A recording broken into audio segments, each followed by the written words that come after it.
Hi and welcome to another video. In this video I want to talk about Peugeot CV joints and also go over a bit of an update on the various projects and why I've been so quiet lately. Basically things have got a little bit more pear-shaped than I am. But firstly, let's go to CV joints.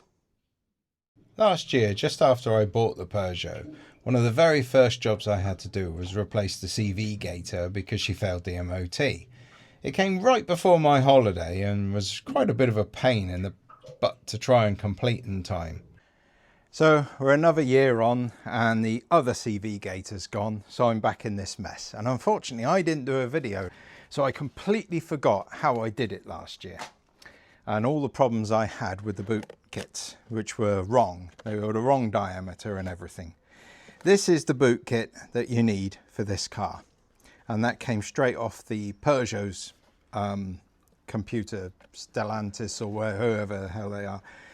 They have the cross-reference number there. So I got this one and that's got the right sizes on it, and it's a fairly good one. Now the funny thing is on the system it actually says this does not fit my Peugeot RCZ. But this is the cross-reference from the Stellantis system and it does actually fit it. And I got it from German, Swedish and French car parts. The only thing is I'm slightly worried about my CV joint. I mean, when I did the other one, I actually just replaced the CV joint because it was the same price as basically a boot kit. But this one just feels a little bit loose in there. It's got a little bit jiggly in there. So I'm a little bit annoyed and think I need to replace this. So I might actually just go and get one of those. It's about 40 quid. I don't really want to do this again. On the RCZ, it's quite easy to get the CV joint off. You just grasp the drive shaft firmly and give the CV joint a sharp tap with a mallet and it will come off. It's just held in place by a spring clip. Now I found getting this right CV joint to also be quite difficult, as all my usual part places had the wrong cross references. So I know, for example, that the FAI joint kit FPCV 100 is definitely wrong for the 200 THP Peugeot RCZ.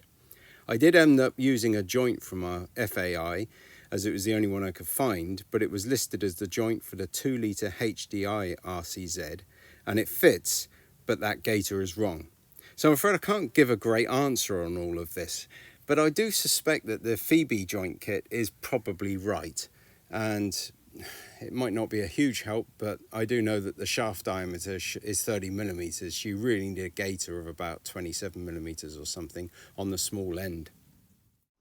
The internal joint, I'm not going to bother worrying about it. The gaiter's okay. Typically these gaiters go, these outer ones go for the rate of about 2 to 1, so they'll fail twice before this one fails. That's my theory. There's a little bit of wear on the bearing surface here, but it's not terribly bad. The real reason why I'm not replacing the drive shaft is I can't find one. Don't really understand why. I can find ones that are the wrong size that are listed for the car, but I can't find the correct one. And I haven't got time to muck around really, because in all honesty, I'm supposed to be going on a ferry in 2 days' time, and this has got to go back through the MOT. Anyhow, so doing this sort of work is really messy. And you end up with a bucket loader like this, with all this horrible manky grease. So this is one of the few times when I wear protective gloves. I should wear them all the time, but yeah. And this is a kind of scene of challenge that you have. It's actually not too difficult to do this one, because you don't need to disconnect the steering knuckles, you don't need to take the brake calipers off, you just need to take the brake flexi hose off so that you don't damage the flexi hose. Undo 2 bolts here, undo the big bolt, and I've got my nice impact wrench now, impact driver, and that just comes straight off, and then literally the whole lot comes out. Unfortunately the drive shaft, I wasn't intending on taking it out, but the drive shaft seal was leaking and it's right down in there. And as I took this out, it literally, the whole lot dropped out, and it dropped oil all over the drive, because there doesn't seem to be any way that it's fixed into the gearbox. I did need to change the gearbox oil anyway, and the drive shaft seal was leaking, so I changed that too. I just prized the old one out with a screwdriver and pushed the new one in with my hand, so it's not too difficult. I've got to fill up the gearbox of oil. It takes an 8mm adapter. on the to take the sump plug off the gearbox, and you have to take out the intake air intake manifold here. No, not the manifold, just the air intake box here. You just disconnect your gear cable there, and then just underneath here, where you can barely see it, there is this little cap stuck up. You take that off, and then you can get a hose down here with a funnel and put the oil in. There doesn't seem to be a level plug, so basically what I've got to do is I've got to put exactly 2.1 litres of oil back in. So that's what I've gone and bought. So in a minute I've got to get my sump plug in, which is 25 Newton meters with that 8mm square socket, and then I've got to get me thing in here, fill it up, well, put the drive shaft on, then fill it up with oil, and hopefully I'll be done and she can go to MOT. Well, on top of all of this, and this is why I'm getting so stressed lately, is the Maserati is broken again. It's not the Maserati's fault. I had the alternator rebuilt. They used to get original, and this is my thoughts, they used to get original OEM Denso parts. I think they couldn't get them anymore, so they sourced them from some other company that was probably related to some other company that gives out dodgy parts. So it lasted about a week, and then it just completely stopped working and started smoking. So I'm going to have to buy a proper Maserati alternator, 800 quid, and I've had to take it all apart again. So she's been off the road, nicely covered up, because I haven't got 800 quid. Now, I've just had something cool turn up in the post for the Maserati, so I do have a plan for a new video, which I'll hopefully get out very soon. Of course, that's covered up because I don't know how to get a crankshaft and how I'm going to afford £6.5 grand for a crankshaft. And then the other thing is, of course, is I had to repair all the roof on this conservatory. I had one of these horrible manky plastic roofs that had gone very brittle over 25 years, and any hailstones or a bird trying to peck through it to get insects, you know, that have been trapped in between the layers, just made loads of holes. So that's been a bit of a nightmare to build.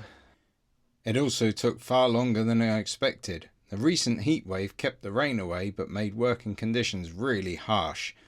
Still, I managed to save a few quid, and I'm fairly happy with the result, which is good. So hopefully that's done.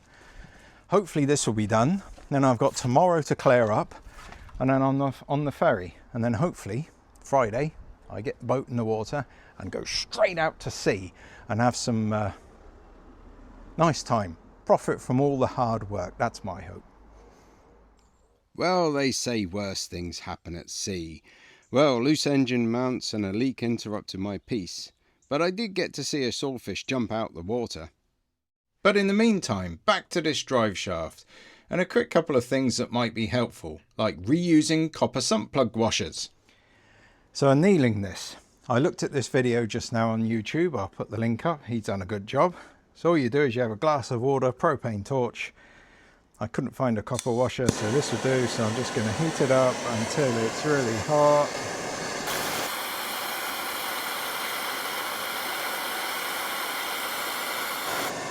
And it's growing cherry red. I can just about see it's cherry red, and then I'm going like that in the water, and that should be nice and soft and ready to be reused, which is great. And that's how you do it. Oh, wait a second. Never mind. Right, yeah, cool. So now I've got to do the horrible thing of filling this thing up with a manky grease, sticking it all on there, remembering to put that on first, because if you fill it up with grease, put it on there and then realize you haven't, that could really annoy me. Yep, so I'm just filling up this manky grease. It's a bit like squeezing the toothpaste out the bottom of the tube, unlike some people who manage to squeeze it out the blooming centre all the time, and then I go up to try and use the toothpaste and it's all down the bottom and half of it's wasted. Looking at the person who's holding the camera, he's voiceless at the moment. Look, yeah, so you've got to squeeze all this horrible grease out, get it all in there, get your money's worth out of the blooming thing. I've already put the gaiter on the shaft there. I suppose you don't have to worry too much about pushing this into the ball bearing races because, well, as soon as your gaiter goes, you can see how viscous this grease can be because it just sprays underneath the hole underneath of the car. I mean, I've got it everywhere. Oh, I'll just push down there and look, it's come around out the tops of the ball bearings, so that's good. So I think I'm comfortable that that's done the job. So now I've got all that in there, I've got to try and get it on there, and it's got this circlip on there, so you have to get it in place and then tap it on, and the circlip goes in there and then locks it in place. For some reason I don't have a lock on this end. I don't understand why. It doesn't seem to have a lock, which is why when I took this off earlier, the whole blooming shaft dropped out. So you have to tap it. I'll put this the wrong way around and quite far down, but just to stop it from damaging the end of the threads.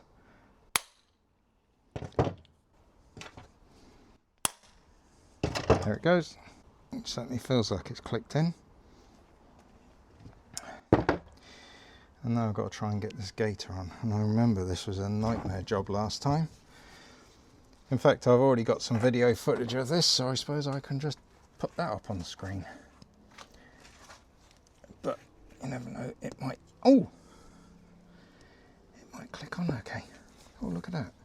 The bit of grease helped. I mean, it helps not doing this on the car, actually. Yeah, there you go, it's fitted. So I just got to get my clips on there and that's all good. But yeah, not having it on the car has made this massively easier. So now I just fit the clips, get it on, and hopefully I get a bit of an easier time for the next few weeks without so many things going terribly wrong on me. Ha! Well, less than a week later, the power steering failed on the Volvo whilst I was in France. But that's another story for another video. So the Mondale, she's in there. I've been doing lots of work on her. She was up for sale. Technically she is up for sale.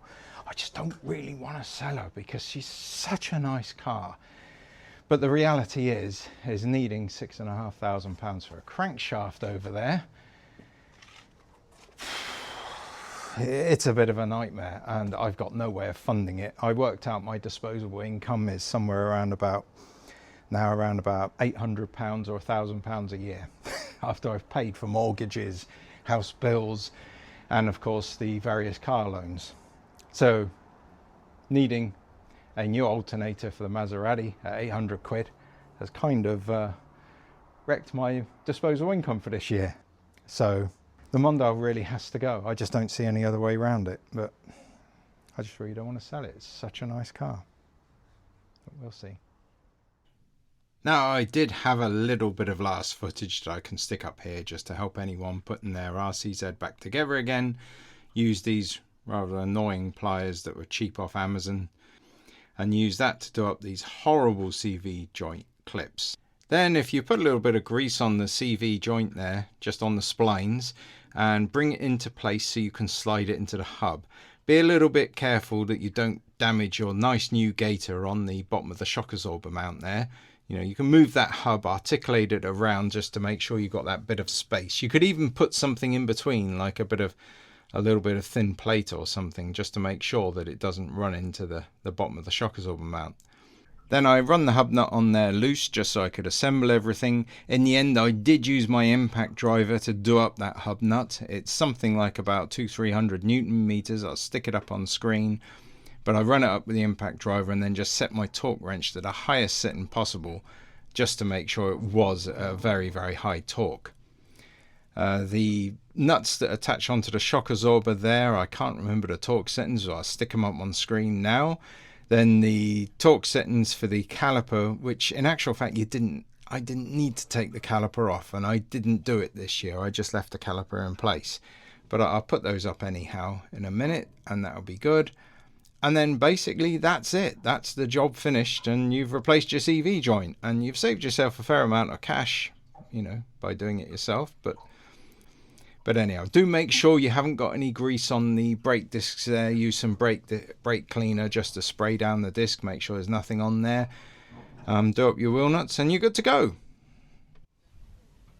Well, as you can see, I made it here after all, which is great. I'm enjoying my little bit of holiday at last. So I hope this video has been useful to you, and if you have any questions at all, please feel free to ask them in the comments. And if you enjoyed watching this video, please consider liking and subscribing. Anyhow, have a great day.